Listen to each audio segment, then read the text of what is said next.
All right, today we are opening up a pretty chilling case file. It comes from this desolate stretch of road, Bombay Road. And get this, it's not just some ghost story. It's more like a terrifying puzzle. And it comes with a very specific and very deadly set of rules. So let's dive right in.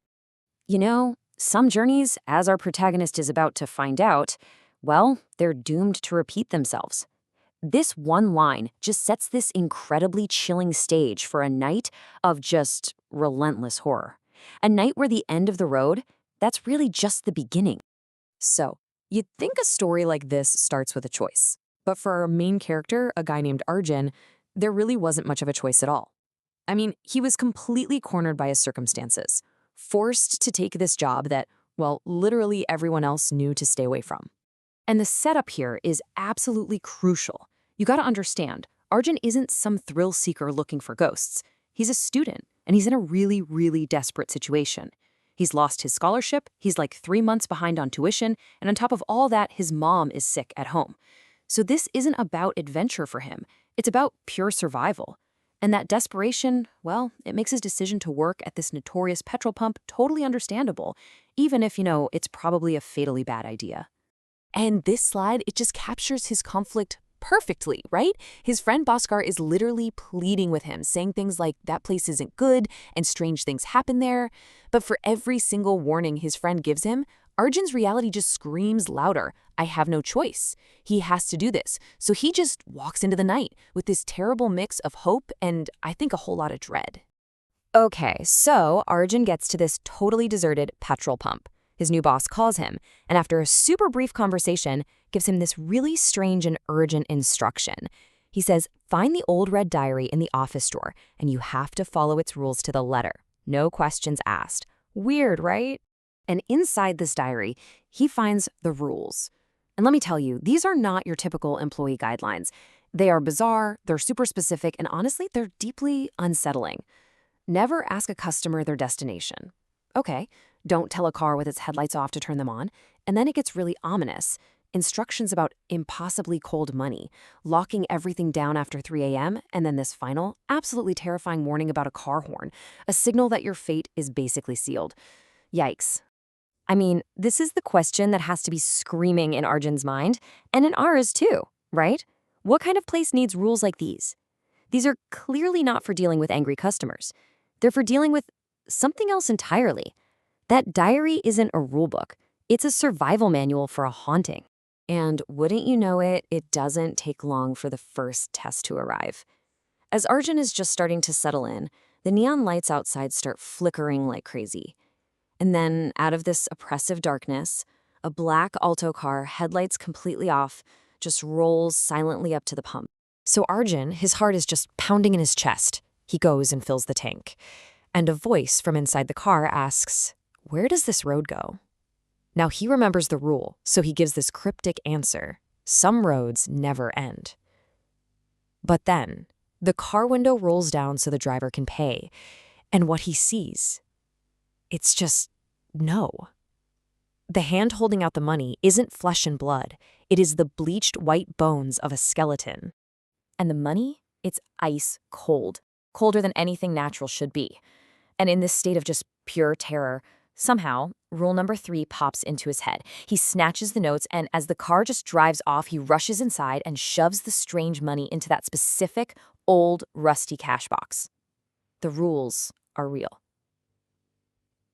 And they might have just saved his life. Still completely shaken, Arjun finds something else in the office. It's this old, yellowed newspaper from 1998. And the headline? It describes this horrific accident that happened at 3 a.m. right on this very road. A bus and a bunch of cars crashed, and every single passenger was killed. Suddenly, the pieces of this terrifying puzzle are starting to click into place.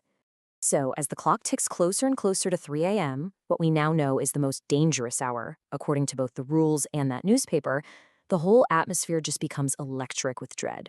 Arjun knows he has to follow these rules perfectly now. There's zero room for error. So, a couple minutes before, he locks the doors, he draws the curtains, then right at 3 a.m., the lights start to flicker violently and then just die, plunging him into total darkness. But then he hears it. This impossible sound. It's the sound of lots of cars and a huge crowd of people talking and laughing right outside. The temptation, the curiosity to just see what's happening, it just becomes unbearable. And that's when he makes a fatal mistake. He looks. And what he sees just freezes his blood. The pump is pitch black, and standing out there in the darkness are these shadowy, kind of incorporeal figures. They don't have real bodies, just shapes. And their eyes are glowing with this eerie, green, radium-like light. He knows immediately. These are the victims of the 1998 crash. For just a second, it seems like the spirits don't even notice him. But then, that same black alto from earlier appears, and it just lays on its horn. This blaring sound that cuts through the night. It's the signal, the one from the final rule. And the horn doesn't stop. It just keeps blaring. And one by one, all of those glowing green eyes turn and fix directly on Arjun. He's been seen. Somehow, and I have no idea how, Arjun survives the night. He apparently fainted from pure terror as the spirits were trying to break down the office door. When he wakes up, the sun is shining, and his boss is there. And finally, Arjun is about to get some answers. And this is where it all connects. The boss explains that the rules exist for one simple reason: to avoid reminding the spirits that they're dead. Think about it. Don't ask their destination, because their journey ended right here. Don't mention their headlights, because they exist only in darkness now. The old cash box? Well, their money is from their time, 1998. And that most important rule of all, don't look at them at 3 a.m. Because seeing a living, breathing person just reminds them of the life they lost, and it fills them with this unbearable, terrible rage. But wait, there's one more twist. By where the black car was, Arjun finds a single car key just left on the ground. And the boss explains what this means. By surviving the night, and by serving them according to the rules, Arjun actually helped one of the spirits. That spirit, the driver of the Alto, was finally able to accept its death and move on. The key? It was a thank you. Now, you would think after a night of just unspeakable terror, no amount of money in the world could convince Arjun to go back there. But he does. When his friend Bhaskar calls him totally horrified that he's going back, Arjun just replies with this really cryptic statement. He says, "Some waits never end. I still have to wait today."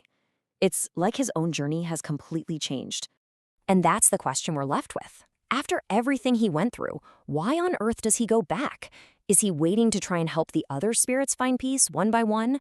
Or has the line between his world and their world just blurred, trapping him in a whole new cycle of his own? What do you think he's waiting for now?